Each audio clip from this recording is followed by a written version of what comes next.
बिस्मिल्लाहिर्रहमानिर्रहीम। अस्सलाम वालेकुम स्टूडेंट्स। आज हम 9th क्लास की केमिस्ट्री के first chapter fundamentals of chemistry का स्टार्ट लेंगे। तो बच्चों, चैप्टर को आगे मजीद पढ़ने से पहले हम इसके टाइटल को डिस्कस करेंगे और इससे हम ये जान सकेंगे इस चैप्टर में हम किन किन चीजों को स्टडी करेंगे। तो बच्चों, चैप्टर का नाम है फंडामेंटल्स ऑफ केमिस्ट्री। फंडामेंटल्स कहते हैं बुनियादी चीजों को, एक जो आपकी बेस होती है, ठीक है, जितनी भी बुनियादी चीजें होती हैं, बुनियादी टर्म्स होती हैं ऑफ केमिस्ट्री, यानी केमिस्ट्री की जितनी भी बुनियादी टर्म्स हैं, बुनियादी चीजें, उनके बारे में हम जो है वो इस चैप्टर में लर्न करेंगे। ठीक है, तो बच्चों अब केमिस्ट्री क्या है? केमिस्ट्री आपके पास साइंस की ब्रांच है, ठीक है। अब केमिस्ट्री जो है वो निकला है केमिकल्स। अब बच्चों आपके पास केमिकल्स क्या है? तो स्टूडेंट्स, केमिकल्स आपके पास डिफरेंट कंपाउंड और डिफरेंट एलिमेंट्स के रिएक्शन से मिलकर बनते हैं। अब एलिमेंट्स और कंपाउंड्स क्या, तो इनको हम इसी चैप्टर में स्टडी करेंगे। तो बच्चों, केमिस्ट्री साइंस की वो ब्रांच है जिसमें हम मैटर के जो है वो structure, properties and reactions of matter को स्टडी करते हैं।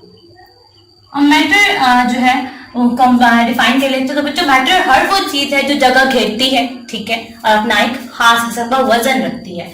तो बच्चों, केमिस्ट्री साइंस की वो ब्रांच है जिसमें हम मैटर के रिएक्शंस, स्ट्रक्चर और प्रॉपर्टीज को डिस्कस करते हैं। इसके अलावा हम मैटर की कंपोजिशन को भी देखते हैं। अब बच्चों, कंपोजिशन क्या होती है? कंपोजिशन किसी भी चीज की वो प्रॉपर्टी है कि जिसमें हम स्टडी करते हैं कि वो जो चीज है या वो जो मैटर है, वो जो थिंग है, वो किन किन चीजों से मिलकर बनी है, ठीक है। हम उसमें उन चीजों के बारे में पढ़ते हैं जिनसे वो चीज मिलकर बनी होती है, ठीक है। फिर आपके पास आ जाते हैं रिएक्शंस ऑफ मैटर।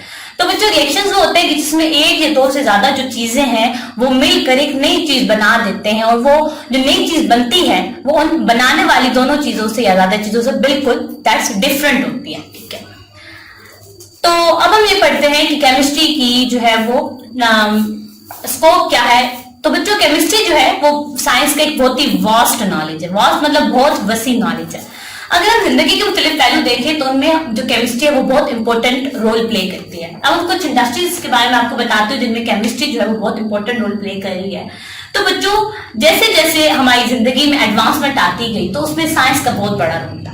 अब क्योंकि केमिस्ट्री जो वो साइंस की ब्रांच है, तो इस वजह से केमिस्ट्री ने भी हमारी जिंदगी को बहुत ज्यादा फैसिलिटेट किया है, हमें बहुत ज्यादा सहूलियात मिल रही हैं। फॉर एग्जांपल, अगर हम देखें पेट्रोकेमिकल प्रोडक्ट्स। अब जो पेट्रोकेमिकल प्रोडक्ट्स क्या होते हैं? पेट्रोकेमिकल प्रोडक्ट्स वो होते हैं कि जो कि पेट्रोलियम से हमें हासिल होते हैं, ठीक है, क्रूड पेट्रोलियम से, क्रूड ऑयल से हमें हासिल होते हैं। इसके अलावा मेडिसिन में, ड्रग्स में, soap, detergents, paper, plastics, paints and pigments, इन सब में केमिस्ट्री ने बहुत इंपॉर्टेंट रोल प्ले करके हमारी लाइफ को बहुत ज्यादा एडवांस कर दिया।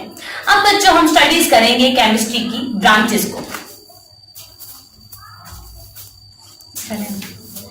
तो स्टूडेंट्स, अब हम डिस्कस करते हैं केमिस्ट्री की डिफरेंट ब्रांचेस को। सबसे पहले बच्चों ये जानना जरूरी है कि केमिस्ट्री की ब्रांचेस बनाई क्यों गई।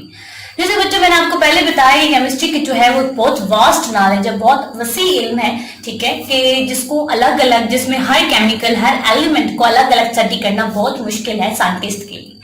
तो केमिस्ट ने अपनी फैसिलिटेशन के लिए, अपनी सहूलियत के लिए क्या किया कि केमिस्ट्री को डिफरेंट ब्रांचेस में डिवाइड कर दिया। अब डिफरेंट ब्रांचेस में के हिसाब से, डिफरेंट एलिमेंट्स को ब्रांचेस के हिसाब से डिवाइड किया गया, जिसकी वजह से उनको स्टडी करना, उनको क्लासिफाई करना बहुत आसान हो गया। तो अगर हम एक ब्रांच के बारे में स्टडी करेंगे तो उस ब्रांच से जितने भी कंपाउंड्स, एलिमेंट्स रिलेटेड होंगे उनके बारे में हम जो उनकी प्रॉपर्टीज है उनको डिस्कस कर लेंगे। तो बच्चों, सबसे पहले जो ब्रांच है केमिस्ट्री की, दैट इज फिजिकल केमिस्ट्री। अब बच्चों, फिजिकल केमिस्ट्री क्या है? फिजिकल निकला है फिजिकल स्टेट से, ठीक है। तो फिजिकल केमिस्ट्री की वो ब्रांच है जिसमें हम डिफरेंट एलिमेंट्स, कंपाउंड्स और या मैटर, अगर हम होल बात करें तो मैटर की फिजिकल स्टेट के बारे में डिस्कस करते हैं। अब फिजिकल स्टेट में इसकी कौन कौन सी प्रॉपर्टीज आती हैं? तो बच्चों, फिजिकल स्टेट में आपके पास क्या आता है? स्ट्रक्चर ऑफ एटम आ जाता है, ठीक है, formation of molecules, behaviour of gases, liquids and solid and the effect of temperature और रेडिएशन ऑन द मैटर, ठीक है। यानी क्या है कि इसमें आपके पास गैसेस का स्ट्रक्चर, उनका बिहेवियर, इसके अलावा जो आपके पास मैटर है उसके ऊपर रेडिएशंस का या टेम्परेचर का क्या इफेक्ट होता है, तो ये सारी फिजिकल केमिस्ट्री में आ जाती है।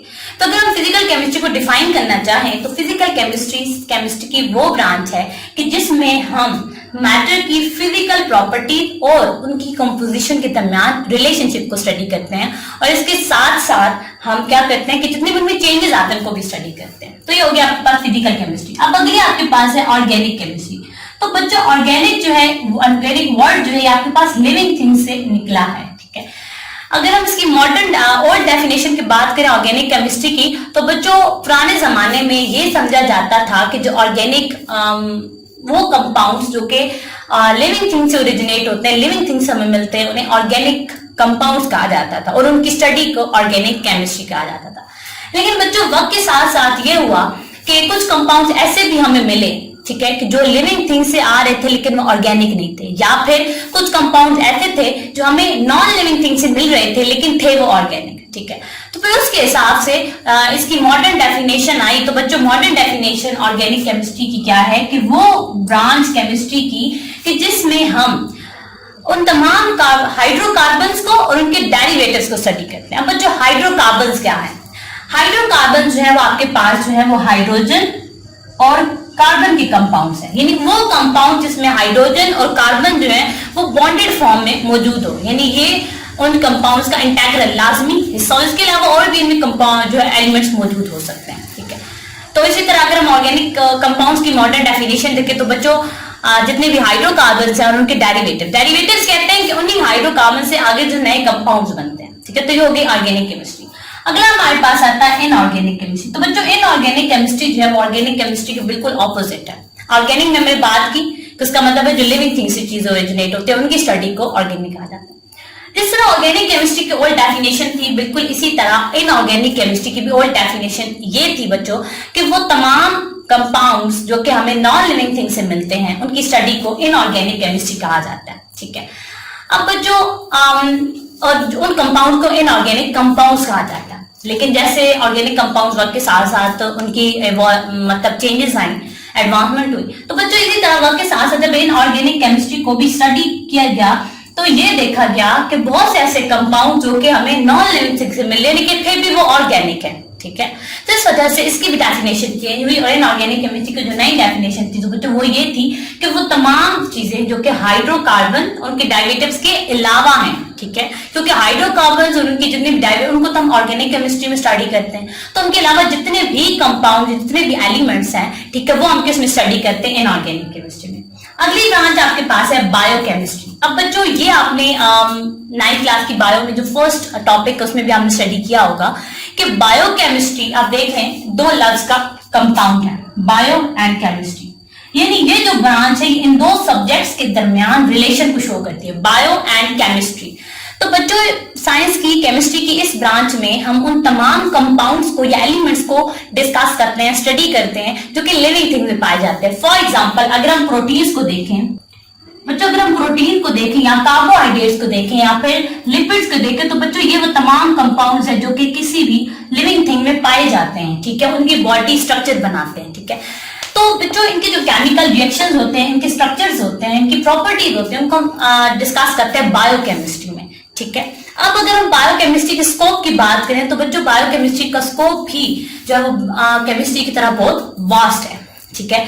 अगर हम देखें तो डिफरेंट जो बायोलॉजिकल जो फूड इंडस्ट्रीज होती हैं उनमें बायोकेमिस्ट्री बहुत इंपॉर्टेंट रोल प्ले करती है। उनमें हम ये स्टडी करते हैं कि किस तरह फूड में चेंजेस आ रही हैं, ठीक है। इसके अलावा जो फूड में एनवायरनमेंट आती है, ठीक है, डिफरेंट उनमें आयरन, प्रोटीन, कैल्शियम का डिफरेंट फूड में इजाफा किया जाता है, तो वो भी हम बायोकेमिस्ट्री के जरिए ही करते हैं। तो बच्चों ये था आपका लेक्चर।